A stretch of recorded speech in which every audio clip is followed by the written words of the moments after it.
Hey, I'm back, baby. This an all-out blitz, real hard hits, them other podcast trash, we gon' make them all quit. We cover all the topics with intelligence and logic. I know you wanna score, but ID gon' stop it. We from Texas, so that mean that we Texans. Breaking down the X's and O's, our profession. No complaining, just training, you see the progression. They had a Pro Bowl for talk shows, we get selected. We gon' celebrate every win like a birthday. Ray J with the news, first with all the updates. Spin move on the competition, yeah, we juking them. You not really in touch if you not tuning in. This is Crenshaw, Briggs, and VT. We want the touchdown, we not trying to go for 3. And it's best if you get up out the street, cause them bulls out the pen and they bout to stampede. Houston Texans, what up? What up? What up? What up? What up? What up? Hey!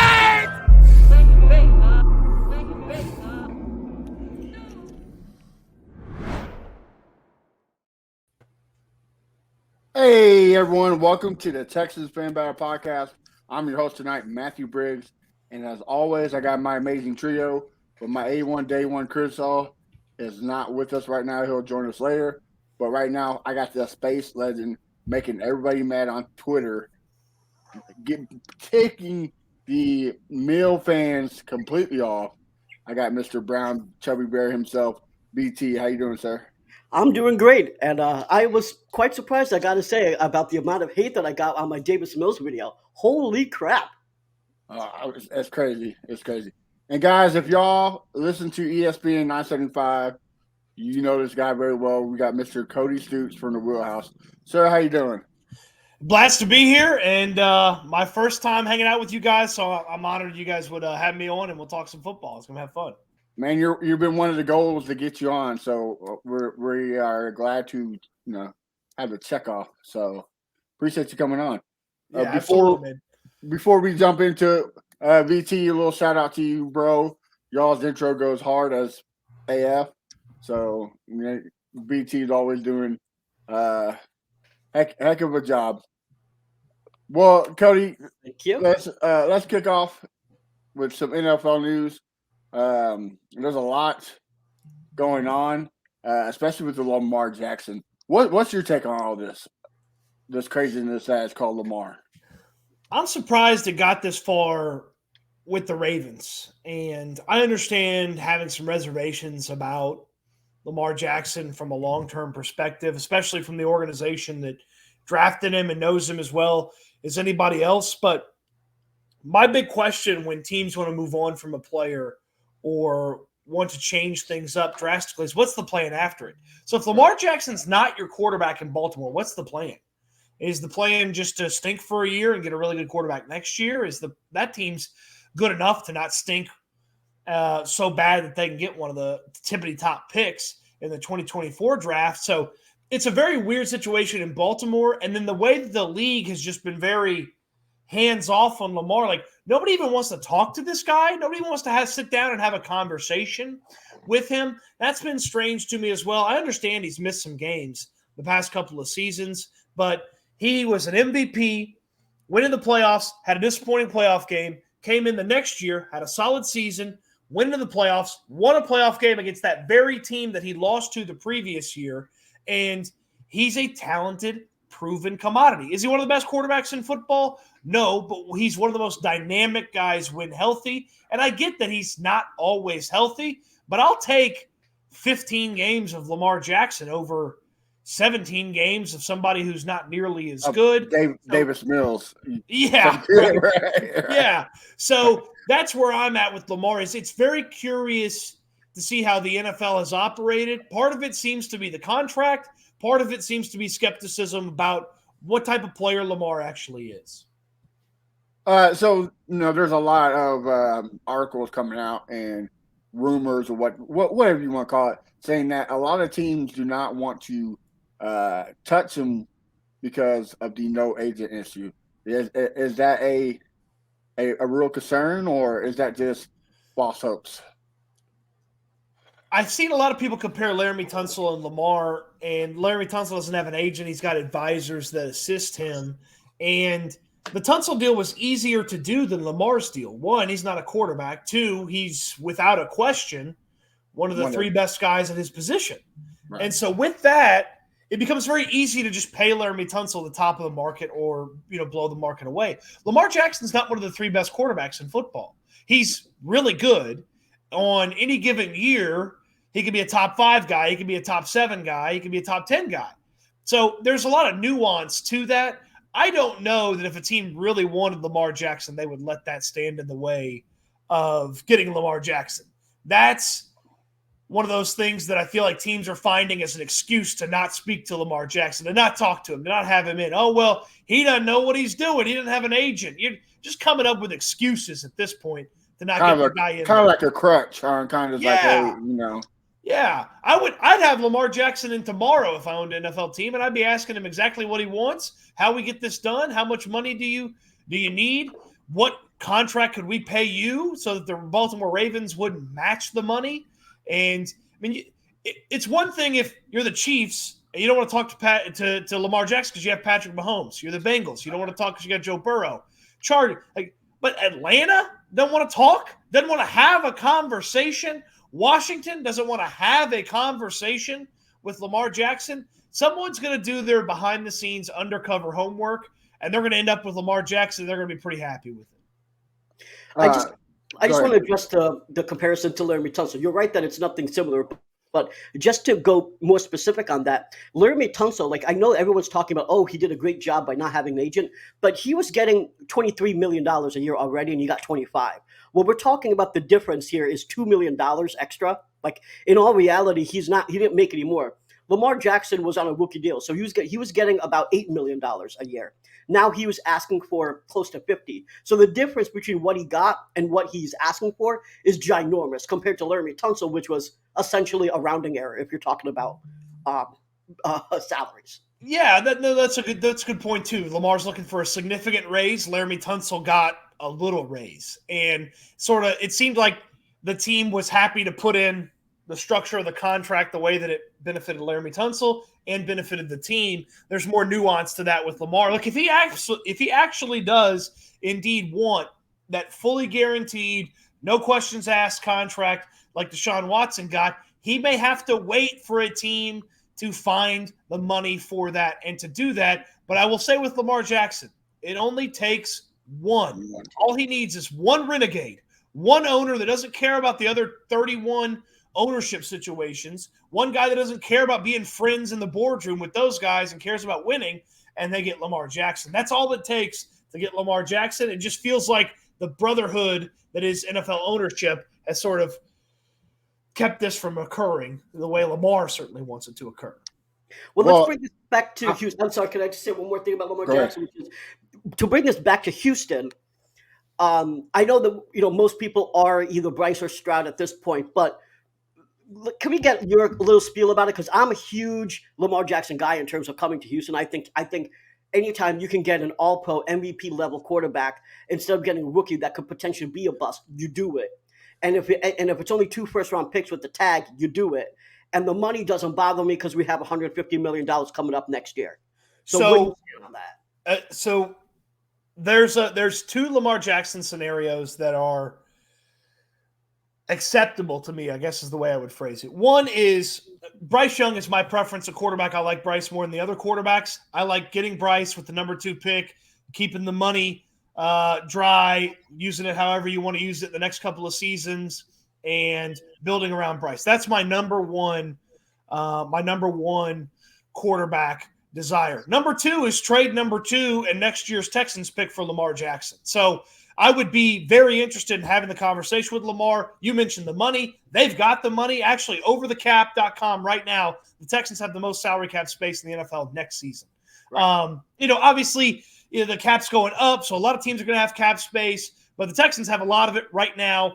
Nobody is extremely highly paid on this team besides Laramie Tunsil. I know Titus Howard's due a contract here pretty soon, but that ain't Laramie Tunsil money. That's not quarterback money. I would be very interested in what I call the thread the needle situation with Lamar Jackson. And it's hard to do. I would venture to say, damn near impossible, and you'd be in trouble if it didn't work. But that thread the needle scenario is you talk to Lamar after the draft because you didn't draft a quarterback. You talk to him after the draft. You give up the Texans 24 and 25 pick, but you use all the picks this year to help the team now. Then you pay Lamar. That's the thread the needle. The tough part about that, if it goes haywire, if the Ravens match it, if Lamar doesn't like your offer, all of a sudden you're left without a quarterback and you're left without a clear path to get a quarterback. So that's tough. I like the Lamar scenario. I just don't like it more than Bryce Young at 2, which is sort of my preference. So many variables that you don't that's out of control. Yeah. Look, I look, if the Texans were picking 5th, if they were picking 7th, if they were picking 9th, go get Lamar. Like that I'm pounding the table to go get Lamar Jackson. I like the idea of Bryce Young at 2. I do like Lamar and getting him more than CJ Stroud. I could see where maybe some people would like Stroud more than Young or even Stroud more than Lamar. For me, it goes Bryce, Lamar, Stroud, and then everything else from there. Okay. All right.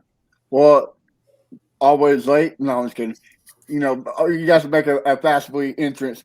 Crenshaw, tell us what do you think about this whole Lamar Jackson? Does he finally go to a team, or is it a wait-and-see test with the Ravens? It's going to be a wait-and-see test. I think he needs to just get an agent and just, swallow his pride, or he needs to just kiss and make up and go back to Baltimore.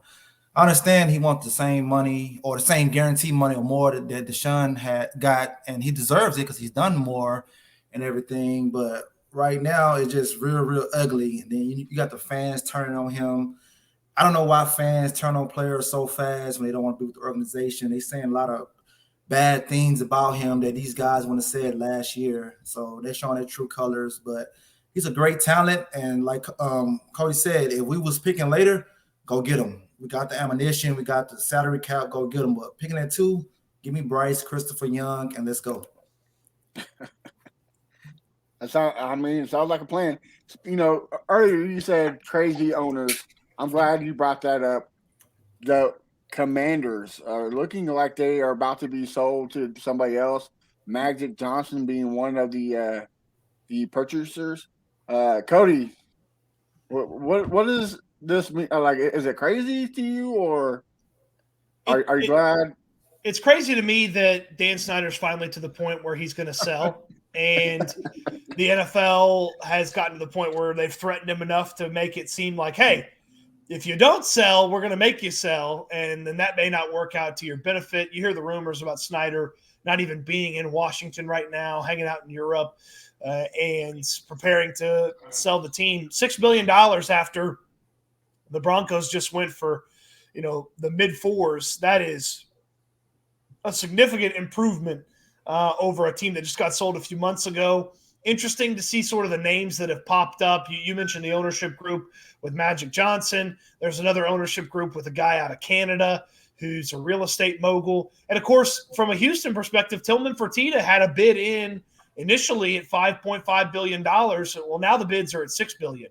I got a hunch that if Tillman Fertitta wanted to find another $500 million, he could. He could find the rest of that money to get to $6 billion, and then it's up to Dan Snyder to sort of choose between those offers. Or if somebody wanted to come in over the top of those $6 billion offers, Tillman Fertitta can find the money if he needs to find it. So intrigued to see what ultimately happens if it stays a 2-horse race. But it seems like this thing's going to get done before the draft. And if it does get done before the draft, if we know an ownership change is happening before the draft, who knows what these owners may feel like from a Lamar Jackson standpoint. Maybe they're jumping back in, or maybe they're trading up in the draft. Maybe they really want a quarterback. The Commanders are such a wild card because if they're in transition, what do they do? If the new ownership's already in there and they want to get their hands all over it, what do they do? But $6 billion. I understand that when you sell it, you don't own the team anymore, but I think there's definitely going to be some ownership groups that are going to look around and say, well, if that team got $6 billion, what could our team get in a couple of years? And do we want to get out of the football business and just take our money and run, so to speak? So not every team's worth as much as the Commanders. Obviously, the media market, where they are, that matters. The history of the team matters. But, man, that's a hefty price for a football team, and it seems like they have no shortage of people that want to pay it. And plus a stadium. I mean, last year you see all the videos of the rain just falling down on fans. It looked like the stadium was just falling completely apart. BT, I'm sorry, Cody. We're going to say something. Go ahead. Yeah, I mean that's part of probably the new ownership is they're not going Right. to play at that dump. Right. I think FedEx Field is what they call it. I think they might have Yeah. changed the name. That's what it's been for a long time. I would say not just water. Remember, there was literal poop coming on. That's right. On their heads, right? So, You got to match that playing level, right? I mean, the play on the field. You got to match it. So exactly, shit everywhere. yeah. No, yeah. So, I mean, I think that there's a good chance that before the season starts, they'll have new owners. My question is whether they're going to change the name or not. I think that Snyder was an idiot, in my opinion, and for many things. But let's just talk about the name. From what I heard from the reports that came out, he could have paid $2 million and got the name Admirals, which I thought would have been a much better name than Commanders. Because anytime I think of Commanders, I think of commies, and that's all I ever call them. And who wants to be called commies when you're representing Washington? Like that doesn't make any sense to me. I mean, did this not go through a focus group? Like, you're from Washington, and your nickname is the commies. So what the hell? Like, that was really dumb in my opinion. I liked football team. I mean, it was unique and different. I liked that enough that they probably should have hung on to that for a couple more years. Kershaw, before I go to you, what do you think of this comment? Snyder has blackmail info on every NFL owner. He should have been gone. Do you believe that, Kershaw? Yes. 100%. Yes. What do you think about the situation? I mean, I just feel like that. Like you said, it should have been gone. They should have been handled it. I wanted to hurry up and end. I'm pretty sure the fans wanted to hurry up and end as well. But he just holding on to his info like how a woman would hold on to info from a guy. Right. That was a good one. All right. Well, moving on to the next subject. Some NFL rules have changed. I don't want to go into every rule because there's a lot of them. Bet sporting is legal now at stadiums.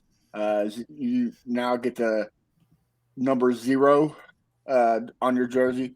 So, BT, I'll start with you. Which one caught your eye, and are you happy about? Well, let me start with which one I'm not happy about, actually. And that's the rule that teams can have 2 Thursday games, and I'm not the only one. Publicly, RG3, Patrick Mahomes, the Maras, they've all said that they don't like it. Thursday games are tough because you have such a little amount of time to recover. You don't have a lot of time, to change the game day playbook either. So you're always at a disadvantage. And, for an organization that's saying that we care about player safety, that we want to, they were looking into stopping different type of tackles and stuff, but then they're going to give them 3 days to recover. That doesn't make a lot of sense to me. I'm sure players don't mind it. I found it interesting, though, that tonight that Clint from 610 said it shouldn't be a big issue. I find it a big issue, actually. So that's the one I don't like. The one that I really wanted for them to actually pass that didn't was the roughing the passer review. The Rams actually proposed that.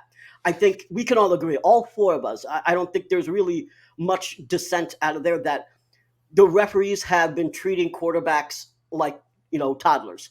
And if they could actually have some sort of review process for this, maybe things will work out a little better, because it's completely not consistent at all. Like one quarterback is treated like a baby and the other quarterback getting hit all the time, and it's never called.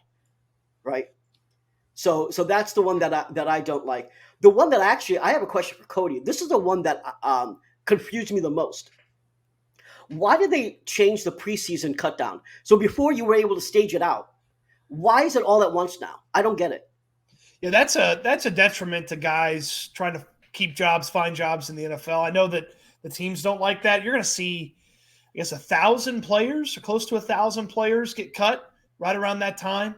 And that's a difficult situation for those guys who are the end of the 53 that make it. It's a difficult situation for guy number 54 who doesn't make it. Right. And I know there are a lot of times you hear stories about, hey, teams like a guy, don't like a guy enough to keep him around to the last cut down. So they give him an out early in hopes that he can go catch on somewhere else. And it will be really interesting to see if there's any general managers that benefit highly from the chaos or any general managers that get lost in the chaos, because you're talking about not only probably the last 3 to 5 spots on your roster that you've got to kind of adjust. Remember, it was just last year. The Texans had, I think it was John Weeks off the roster. Well, you knew John Weeks was coming back, so like they kept the guy on the roster and maybe put him on the practice squad. There's so many different things. The practice squad is certainly an important aspect of the roster composition. I know we call it the 53. Nick Caserio always talks about how it's the 53 plus the practice squad, so it's really close to 70 players. And yeah, it's like it's going to be very complicated. There's going to be some GMs that can't keep up. There's going to be some GMs that can benefit from it. So I'm fascinated to watch that. I do want to say on the roughing the passer, I feel like if that rule had passed, we would have seen it just like the pass interference rule. Those guys don't want to say that their friends, the other referees, were wrong.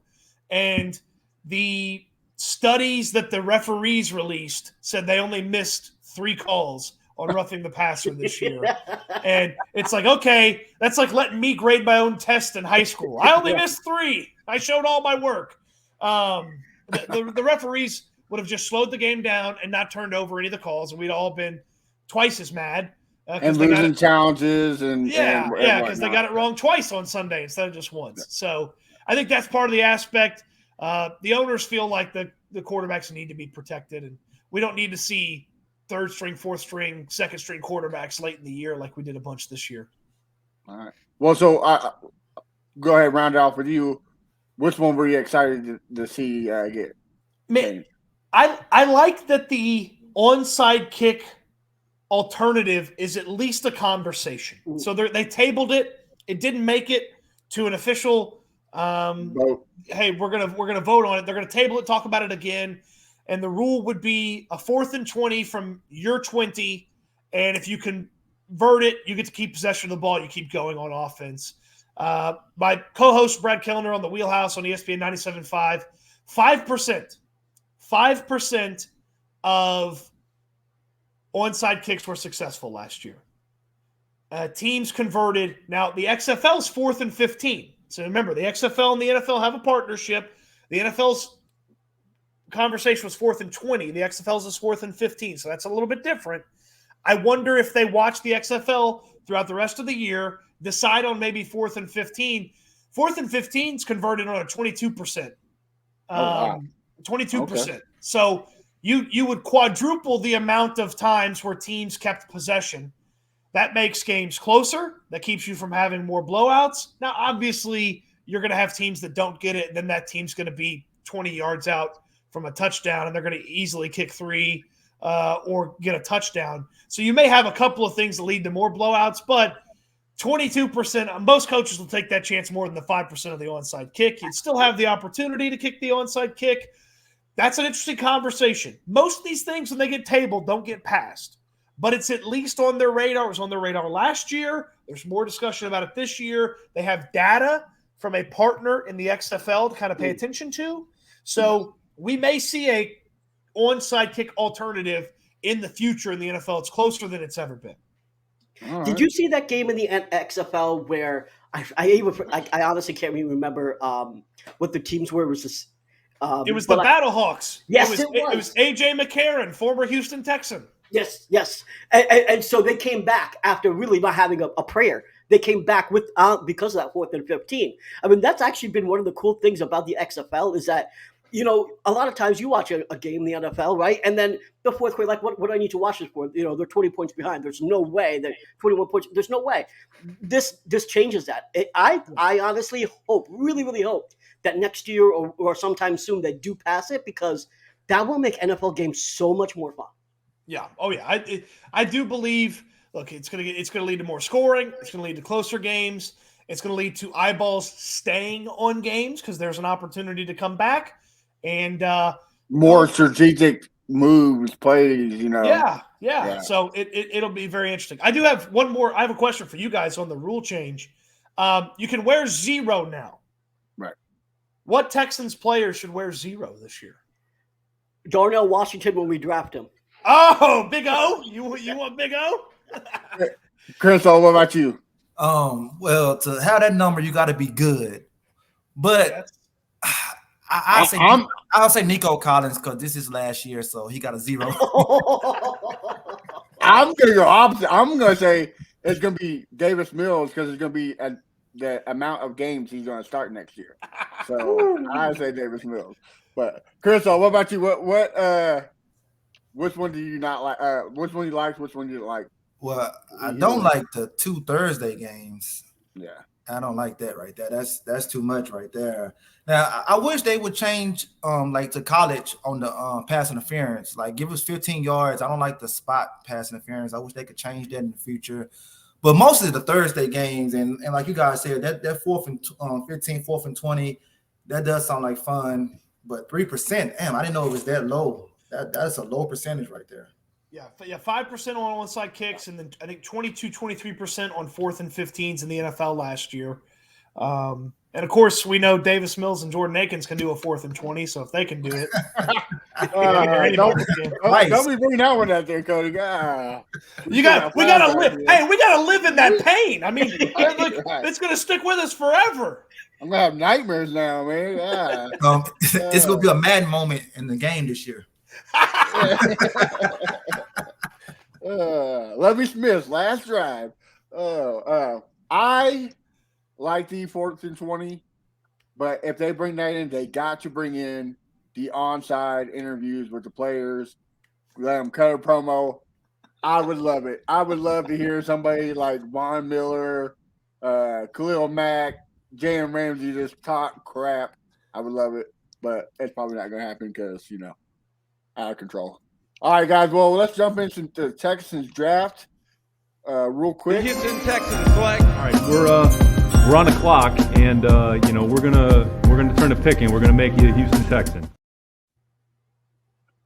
All right, guys. Before we jump into the draft, there's some stats that VT came up with, and he wanted me to share them. Number 1 overall draft slot ranks 9th in terms of average career length, 70 games. Number 3 is 70th with 53 games.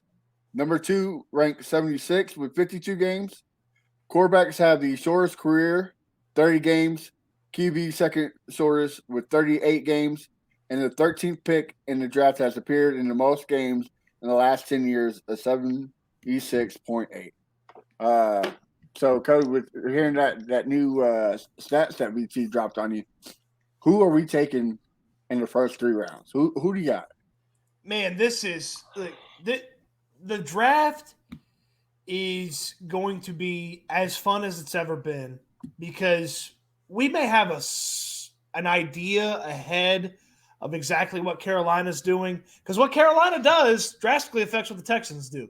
So this is going to be as fun as it's ever been, and it's interesting to watch how the rest of this top 10 shakes out after the Texans because Casario's not been a stranger to mentioning trading up. So if a certain player starts to slide, would he go up and go get him? If the players that he really likes are off the board, would he move back a couple spots like he did last year? This is going to be one of the more fun drafts in the history of the franchise. It's arguably the most important draft in the history of the franchise because you're going to get a quarterback to replace the only franchise quarterback you've ever had with Deshaun Watson departing last year. So it's going to be fun. I tend to hope for quarterback, edge rusher as the first 2 picks, and then just filling out after that. I also am a big fan, if you're sticking and picking at 2 and 12, I'm a big fan of using that extra capital to get you a 3rd first-round pick. So maybe it's a wide receiver that falls. Maybe it's one of these tight ends, although I'm not in love with a first-round tight end as much as some are. Maybe it's you go quarterback, wide receiver with the first 2 selections, and one of these defensive linemen starts to slip, and you want to go get him. So I very much like the idea of using the 2 third-round picks that you have, maybe one of those, some other selections, and jumping up from 33 so that you get the additional first-round pick. And I would hope that the first 3 selections are quarterback. I almost feel like that's a foregone conclusion. It's a quarterback and then wide receiver, defensive end, or defensive end, wide receiver in that order. That's my preference for the top 3 picks that the Texans will make. All right. Before I move on to the fellas, we all 3 are in unison going after JMS, the center from Minnesota. Are you a fan of him? Do you think we need to go get a center second, third round? Center is the only thing Nick Caserio didn't get in free agency that I really wanted him to get. I had a checklist for Nick Caserio. I wanted some depth at the defensive line. I wanted some linebackers. I wanted something fun, which Dalton Schultz turned out to be something fun. I didn't anticipate them getting Dalton Schultz, but they certainly that turned into something. The only thing he didn't get was a center. Now I get some of those guys stuck. Postage stayed in Cleveland. Bradbury stayed in Minnesota. The San Francisco guy stayed in San Fran. The Dieter guy that they grabbed, weird career. I haven't seen a career quite like his in a long time. He started, then didn't start, then did start, then didn't start. Yeah, very strange. I understand the need for it. I wonder if there's that much of a difference between Schmitz and the second, third, fourth best center. And if there is that much of a difference, then make the selection. But if there's not that much of a difference, then let's see kind of how a different position with a bit more priority shakes out. You can't solve everything, but it certainly would be nice to have a more talented option. I did find this interesting. I went and looked at Michael Dieter and some of his college stuff that he had put together prior to ending up in the NFL draft. And he had roughly the same accolades that Schmitz had in the Big Ten. In fact, he had a little more. He was an All-American as well. He was a 2-time first-team Big Ten player, and he was the Big Ten Offensive Lineman of the Year. And Schmitz has pretty similar accolades. So, they're not exactly the same. Dieter's taller. So maybe that affects his ability to do this or do that. Schmitz is a little bit shorter, so maybe he's more compact and powerful. People talk about him like he's a plug-and-play guy. It would be nice if look, Kenyon Green didn't play well last year. I was a big fan of Tyler Linderbaum going into the draft. It'd be nice if Kenyon Green was Tyler Linderbaum and you were looking for a guard and not a center. The center is just so specific, and there's not a lot of extra to a center. Sometimes guards have versatility, can play center, can play tackle. Obviously, tackles sometimes have versatility, can play inside. Centers feel like they're very much that's it. But hey, if he's good and he's going to start for 10 years, then okay, make the pick. It's not exciting, but you know what else isn't? It's exciting winning, and if he helps you win, do it. Let me just make my argument on why I think JMS is that perfect pick for 33, and he may go sooner. But DeMeco Ryans and Bobby Slowick have said they want to be a run-first team, right? We want to be able to run in the middle at will, but necessary on those 4th and 1s, on those 3rd and 1s. And JMS is the best run-blocking center in this draft, so he makes that possible. Last season, even though Dameon Pierce was a beast, we were actually, I forget what it was the last or second to last. We were the worst in terms of short yardage situations when we're trying to run the ball. We had the most stuffs. And again, this is Dameon Pierce, who has, amazing yards after contact, and he couldn't do it. And we need something so we can convert on 3rd down. We weren't able to convert on 3rd down in those short yardage situations, and we need to be able to solve that.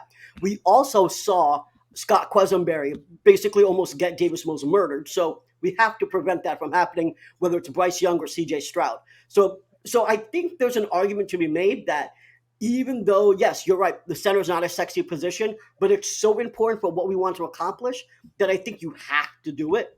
And to me, if we don't get either JMS or Tippmann, that's a problem to me. Like we bailed on center for essentially for 2, 3, 4 years, really. It's time to solidify that position.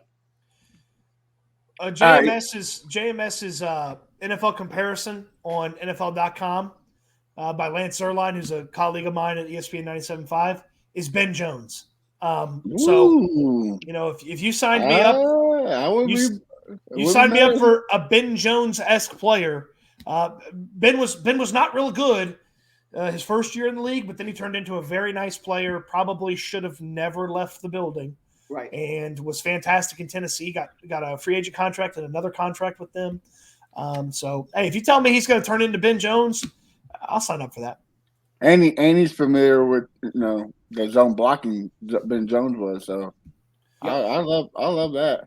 The only reason why I'm not completely, I do want JMS, but if we don't get him, I'm not going to be heartbroken because this draft is so stacked at position players. To me, it reminds me of the 2011 draft where it's just every position just has a lot of players that can make an impact on his team. The guy from Wisconsin, there's a couple the guy from Michigan. There's a couple players that I wouldn't mind getting, but I really do want JMS. Crenshaw, they're being quiet and all since you're late and stuff. What you got in draft? Where do you want us to go? Like Cody said, we don't have to get JMS like VT won't. What's wrong with the Patterson guy from Notre Dame? What's wrong with the Michigan center? Why we can't get those guys? I'd rather prioritize an edge and a wide receiver that's gonna make a more immediate impact. I feel like getting Mason should help whoever center we have on day one, just getting him.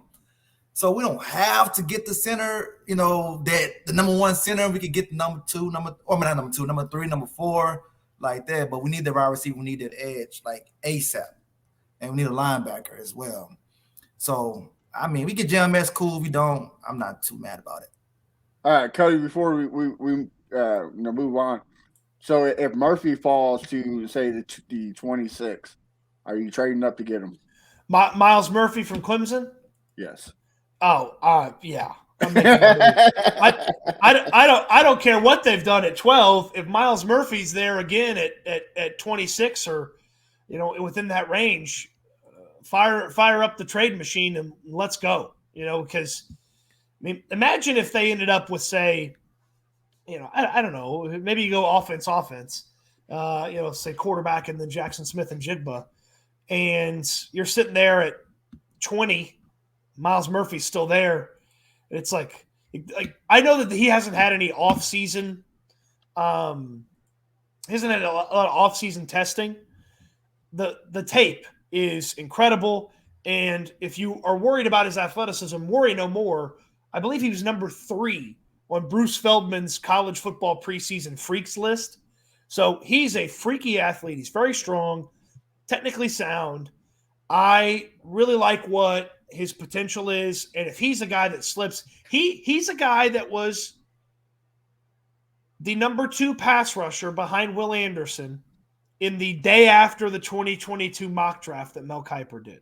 Kiper and McShay talk about how they hate doing those look ahead for a year, but Miles Murphy, on the weight of his 2022 or 2021 season, was thought to be a top prospect as well. And you've had quarterbacks file in front of him. You've had offensive linemen file in front of him in the rankings.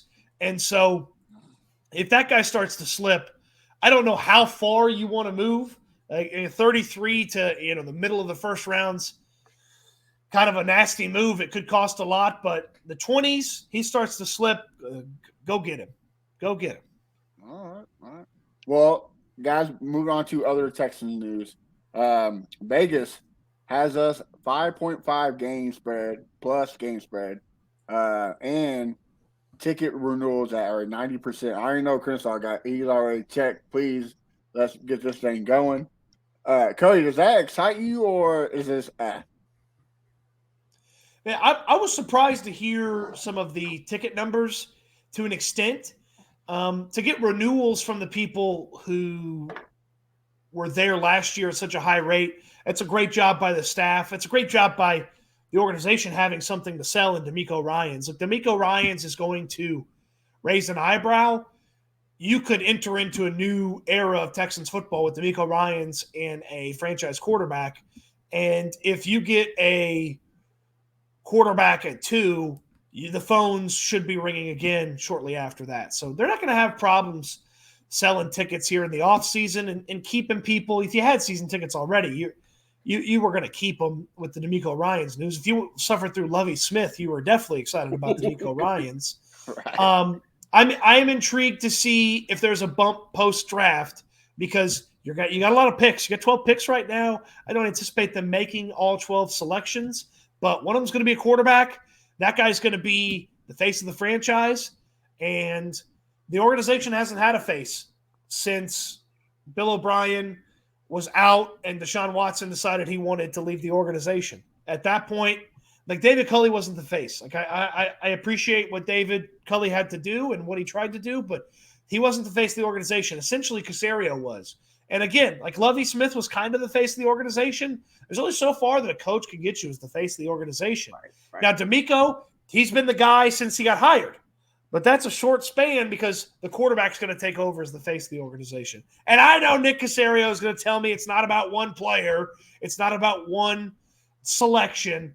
Sure, it's about the quarterback in the NFL. And when you get one, look, CJ Stroud and Bryce Young are both extremely sellable products to a fan base that needs some hope and needs some excitement. All right. Well, BT, real quick, I get to you. What's your thoughts? Well, I think that the 5.5 games thing, we really should be better if we land the draft, as long as we're staying healthy and we hit the draft. I can't imagine that we really only have 5-6 games. Like 7-8 is more what I'm thinking at right around there. I also want to say that, the 90% sounds awesome. I didn't get some clarity though on that. I don't know if that's 90% compared to last year or 90% of just the seats in the stadium. So I don't know how to feel about that. The one thing that I think is interesting, though, that Cal said in that same interview where he was talking about the ticket sales, where he said, I have this here, like the exact quote was, "You want to go into the draft and try to pick the best players, not to fill holes." And he feels that the free agency was responsible and targeted. And I will say the beginning of free agency was depressing. It was later on where free agency actually got good.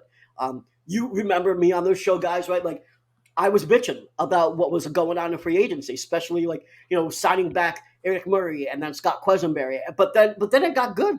We got a top 10 guard, etc. The point was that Cal is right here, right? Like at the end of the day, Nick Caserio did do a good job with free agency. He just didn't start out that way. But what does that mean with the draft, right? You don't want to go in and fill holes. You want to just pick the best player.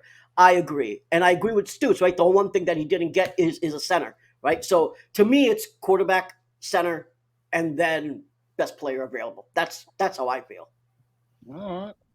Crenshaw, you're a ticket holder. So what's your thoughts? Well, we definitely be better than 5.5 for sure. When I saw the 90, I was excited about that because last year, I mean, the other team fans were just killing us, man. They was so loud, they was deep, and we don't need to have that no more. I'm tired of that. I had my rant about that, last season. I just hope that we come out on the good end. We've been getting the short end of the stick for years. We've been getting laughed at for years. Earlier we talked about Lamar Jackson, and we was in the Ravens situation a couple years ago. It's finally good to see another team going through what we went through, And they say that, why would you give up a quarterback in his prime like that? Texas is the only dumb team that'll do that. Well, the Ravens about to do the same thing. So I'm happy about that. I'm happy that we're getting positive feedback. I'm happy that we get more listeners. Cody, I know more listeners calling to you guys show more happy now. And you got some dumb ones that say dumb. You got more happy listeners now. So that's what I'm happy about. And, just go Texans, man. I can't wait to next month. It's going to be a beautiful thing. Hey, don't worry. I say dumb things sometimes too. So, and not just the callers. You brought up the fans. We've all watched this team when the fans are invested and excited about this team. It's a real home field advantage. And the one that always talks about it, that always gives the Texans credit, is interesting to me, is Pat McAfee doesn't mention the Texans once without saying, oh, they got great fans. They got great fans. He's right. When that place is 90% Texans fans and full of Battle Red and Liberty White and Deep Steel Blue, it's loud and it's a home field advantage. When you've got 50% of the opposing fan base in there, the Commanders had a ton of people there when they were here recently. Like, felt like Eagles, 70% Commanders and Eagles and stuff. So, it's horrible then. But this is a fan base. Like, this is a football city. And really, I'd tell you this. I go as far as tell you this. It's a front runner city. Everybody likes winners more than they like losers.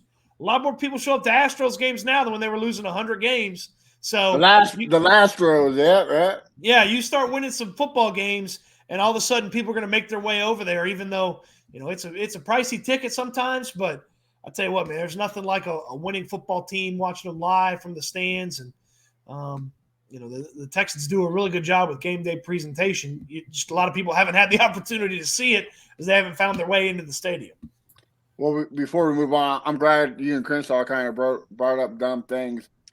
We all three heard today in a chat that we were in that if the NRG is sold out with Texans fans, it is the loudest stadium in NFL history. I don't think so. I think that's pretty stupid to say.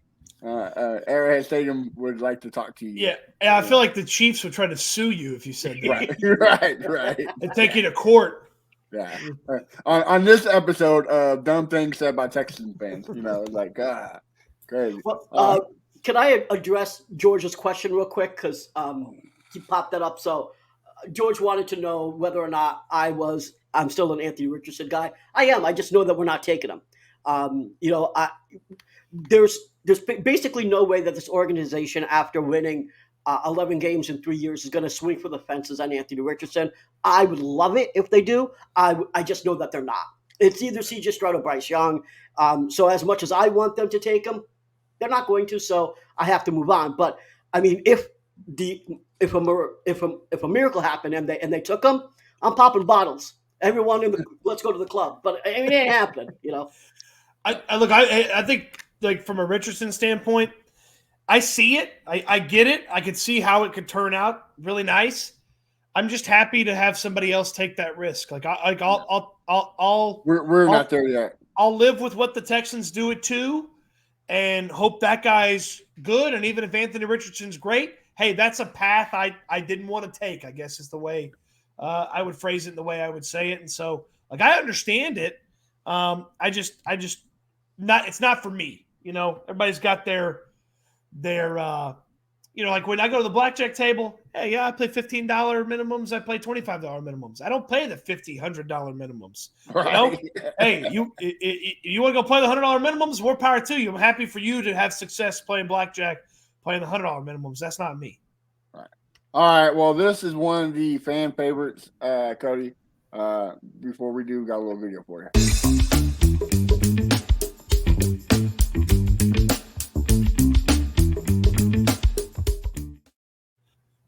All right, this is where we get to ask you some questions. So I'll kick it off with my big season fan over there, Mr. Crenshaw. What's up, buddy? What you got? Let me see. I guess I could ask you, who has the best Mexican food in Lubbock? Ooh, golly. So in Lubbock, I went to Texas Tech, and then I stayed and worked in Lubbock after I finished at Texas Tech. So when you tell people you were in Lubbock for 7 years, they're like, yeah, that makes sense. I'm like, no, I wasn't in school for 7 years. Come on. There was a place right across from campus that was called Cezanne, and it was like Chipotle almost, in that they did bowls, they did burritos, but they had this thing called the Mammoth Nachos or the Naked Mammoth. So the Naked Mammoth was like kind of like a Chipotle bowl, or the nachos was like a Chipotle bowl dropped on a thing of nachos. They had a bunch of homemade salsas and stuff. I really enjoyed that. I ate that the most. There's a couple of like food trucks that were out there that's, names escape me. You just have to show up.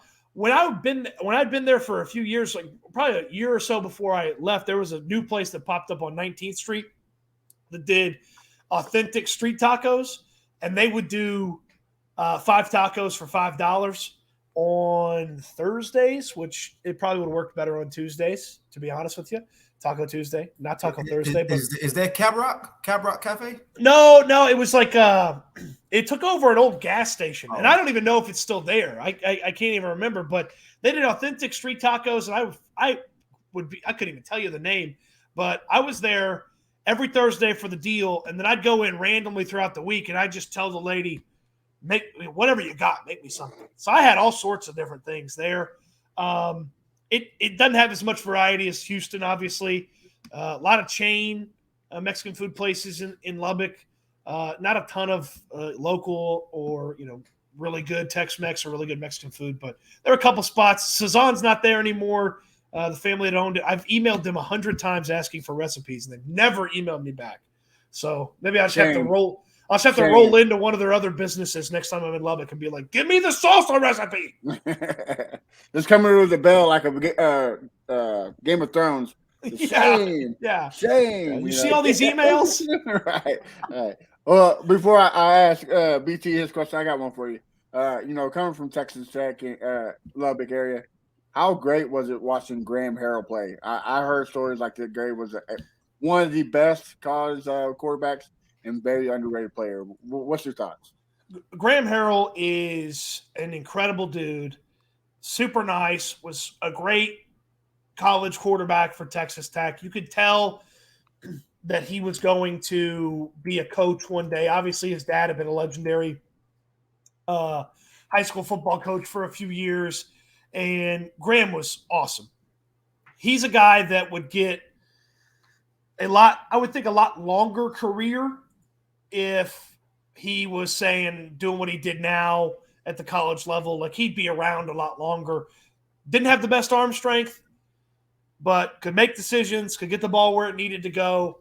And I thoroughly enjoyed Graham's run there. And he is a legend at Texas Tech. And he was the author of one of the most incredible seasons of Tech football that will ever happen.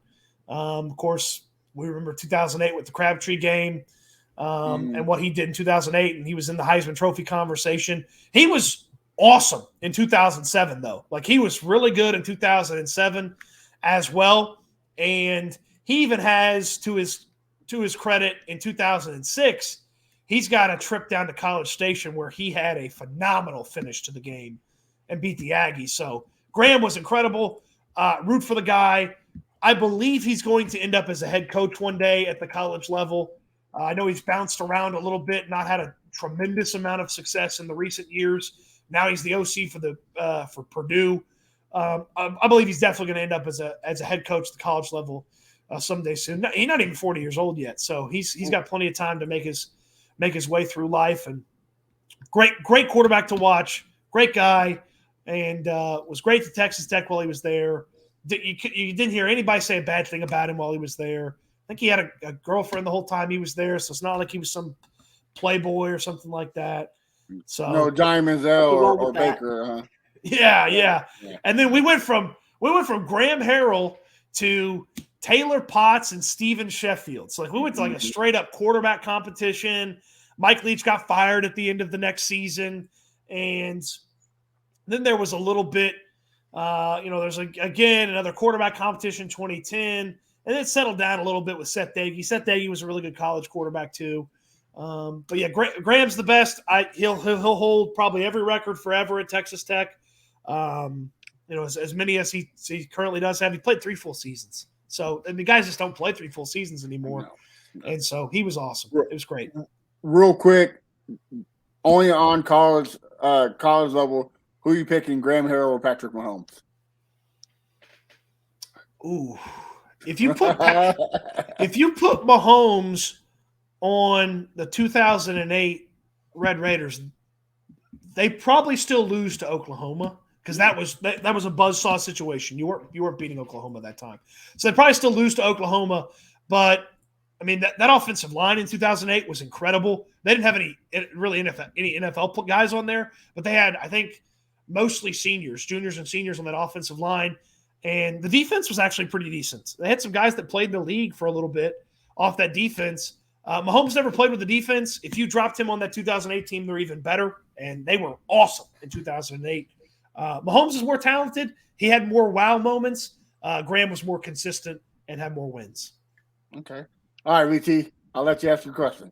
All right, so there's two questions I have. The first one is, I see you talk about your mom's cooking ability and baking ability all the time, and you actually said that you want her to go like on a show. So if you were the one choosing what she had to cook for Gordon Ramsay, what dish would you want her to cook where he would just say, that's amazing? Man, that's a great question. So I would put my mom's chicken fried steak up against just about anybody. Okay. Now, she doesn't make the giant platter-sized chicken fried steak. She makes them nice and small, and she turns out probably 10 or 12 of those every time she makes them. So you got plenty of room for seconds and thirds. I put her chicken fried steak up against anybody. The meal she makes that I could eat it every day, and I try not to have her make it too much because I stuff myself nonstop when she makes it. She makes chicken fried steak with white cream gravy. She makes soft fried potatoes, which soft fried potatoes is you just peel them, cut them up into not necessarily cubes, but kind of like long strips. Mm-hmm.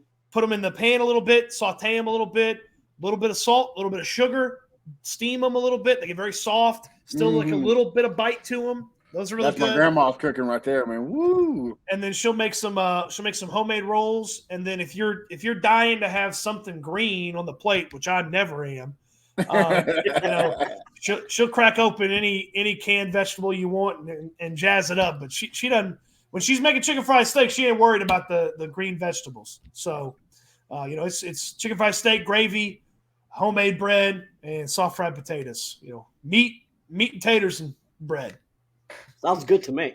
Yeah, it's fantastic. That would be tough on a cooking show because she likes to take her time on that. I don't know if she's whipping that up in 20 minutes on an episode of Chopped, but I wouldn't put it past her. And I would finish with either a chess pie or a buttermilk pie. Ooh. Two underrated but very southern pies. So either a chess pie or a buttermilk pie. She crushes both of those two. All right, BT, your last question? All right, so my last question is, so you used to put people on trial. Like I remember when you put Sean Pendergast on trial for Sam Darnold having a fat face, right? So I want to know who you would put on trial. It could be like any podcast. It could be any sports DJ, anyone at all. But who would you put on trial and why? My colleague at ESPN 97.5 and voice of Houston Cougar basketball and baseball, Jeremy Branham. I could send him to the sports fan jail forever because Jeremy one time said he would trade Deshaun Watson for the rights to the name and logo of the Oilers. Oh, wow. No. That's it. He didn't want any picks. He didn't want any players. He just said, hey, I'd trade Deshaun Watson for the name and the rights to the Oilers. And Jeremy, when he said that, I was so frustrated and upset when he said it, I coined a phrase called Bad Take Boulevard. And I said, Jeremy lives on Bad Take Boulevard, and he's got the biggest house in the community. And so, yeah, if I could have the trial of the century, I'd put Jeremy Branham on trial for that take. And Jeremy knows I love him, and we give each other a very hard time. He's a big Will Levis guy, so I'm excited to watch him be on the wrong side of history with Will Levis. Once again. Yeah, exactly. But Jeremy be the guy, and I'd do my best Perry Mason. Well, I guess Perry Mason was the defense attorney, so I'd do my best Law and Order and convict him. There we go. All right, Chris, I got any more questions for Cody before I let him go? Yeah. What is your most memorable interview or memorable moment, period, on any radio station you've been on? Or podcast? So besides this one, Cody, I know this one's pretty memorable. Right. I was at the Super Bowl with the national show that I was on with my current co-host Jake Asper. We used to host a national show on SB Nation Radio, and I interviewed Derrick Henry. Ooh. And he was promoting Gatorade. So at the Super Bowl, everybody promotes whatever they're doing. He's promoting Gatorade, and it was the worst interview I've ever had in my entire life. Oh, wow. Not my fault. I asked a good question. Derrick Henry was not interested. I just had a recorder. It was just me and him, and I was getting yes or no answers to like, how do you feel about your season this past year? And he'd be like, "Yep." I'm like, all right, cool. So that's the memorable one in a bad way. Some good ways. Sean Payton's one of the best interviews I've ever been a part of. He's magnetic. He's engaging. At that time, he was the Saints head coach, so I didn't know he could almost end up as the Texans head coach. But Sean Payton was fantastic. The first time that I was on 610 and we got to interview J.J. Watt on the show was great. And I remember I was trying to figure out what to buy a friend of mine for their wedding.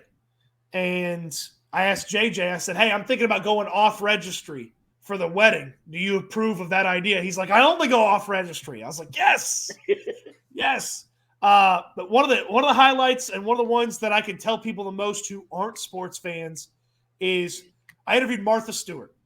Whoa. And Martha Stewart did 4 interviews at the Super Bowl that year. She did CBS Sports.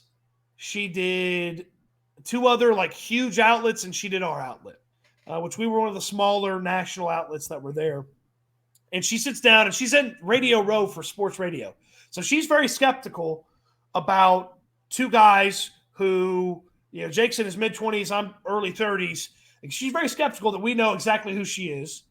And my co-host Jake introduces her, and immediately I go, "Martha, you're fantastic. We did your spatchcock turkey recipe for Thanksgiving." And she lights up, and she realizes that I know who she is, and she understands that we know her as more than Snoop Dogg's friend.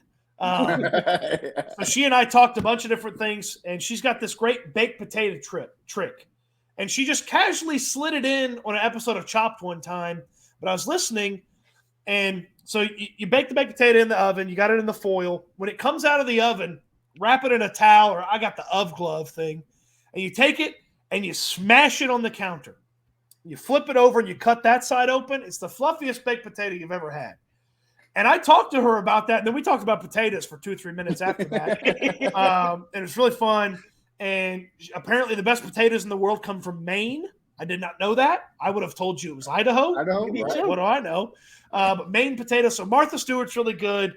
But I've been very lucky, very blessed in my career.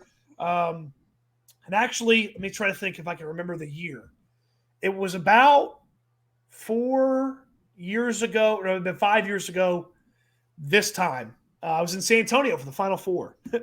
And I didn't know it at the time that I was doing this, but we got a ton of college basketball people, like analysts, broadcasters, and stuff like that. And I was doing the midday show with John Lopez at the time, and I didn't know that I did this until the morning show was making fun of me the next week. I introduced every guest as, for my money, the best blank at what they do. So the best analyst, the best play-by-play, and I did it probably for 9 guests. And the morning show, which had my good buddy Landry Locker on it at the time, they played a montage of that, and they made fun of me for it for months. But yeah, so some very fun and memorable moments. Derrick Henry's memorable in a bad way. Martha Stewart's memorable in a good way, and there's plenty of other great ones for in between. Well, now you can chalk this one up as one of your most favorite ones. Yeah, exactly. Greatness all around. Also, if you do talk to JJ Watt soon, tell him we have a campaign on Twitter. We're at 69 days of trying to get him on the show. So Nice. you better tell him. Hey, if I come across JJ, I'll be trying to get him on. I try to create a partnership with him. Hey, you know what, JJ? You need a media career. I'll be your co-host. We'll do YouTubes, but let me get you on this show first before we start our own thing. Right. I know these 3 guys, man. They're amazing. Well, Yeah. Cody, thank you for coming on. Why don't you tell everybody where we can find you on social media and what you got cooking.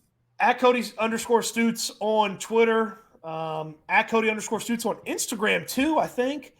There's some Mama Stoots cooking over on Instagram. So you catch some of the pictures there. You catch some pictures there if you want. And then I got a YouTube channel as well. So you just youtube.com/Cody Stoots, the number 1. Because apparently there's another Cody Stoots. How dare there. they? Yeah. How dare they, man? Yeah. I got to call Elon because at Cody Stoots on Twitter is taken. And that person's only ever tweeted once. How dare and their only tweet is, I just farted. So I got this damn underscore in the middle because some flatulent imposter has my name on Twitter. Hey, you know, it's probably Landry. It's probably Landry Locker. Like, I'm gonna get him. You know, this is gonna be my leading clip for this episode. I'm just gonna say, well, my clip. That's what it's gonna be. Yeah. Some flatulent imposter. Man, thank you guys so much. You guys are do a real good job. You guys, I'm honored that you had me on the get list and you got me, and we'll do it again soon. Probably after the draft and chat about how awesome the direction is for the Texans, or how terrible. I mean, it could all go terrible. It's this franchise. It's the Texans. Don't be surprised. So, but we're hoping it goes good. I call it the era of good feelings. The era of good feelings is going to keep rolling on, hopefully. Yes, sir. All right. Well, thank you again for coming on. Thank you, guys. BT, tell us where we can find you at. You can find me on Twitter at BrownChubbyBear. I'm in a space at least once a day. So come in and let's argue. You can also find my articles on fanbattlesports.com. My latest article is all about Lamar Jackson. It's a little lengthy, but it's a good read. I also did a video with my good friend Leo and Bab. It's a good 30-minute video within the article as well. So if you don't want to keep searching for stuff, you can read that article and watch that video. I think we did a good job. So yeah, find me on Twitter. Let's argue. Crenshaw, what about you, brother? Find me at Fifth Ward Crenshaw. I'm everywhere. Talk to me. And you can find me at A1 Day One Texans, guys. Make sure you follow the network's website at fanbattlesports.com. It's at the bottom. Also, we as a podcast are hosting a contest. You do the first 12 picks in the first round. The person with the most correct picks will get a preseason game this year with the new Houston Texans. So go ahead, fill out your bracket. Make sure you follow the podcast. You subscribe to the podcast. It's going to be a fun experiment. So go ahead and try it out. And until then, guys, you have a wonderful night, and we'll see you then. Go Texans.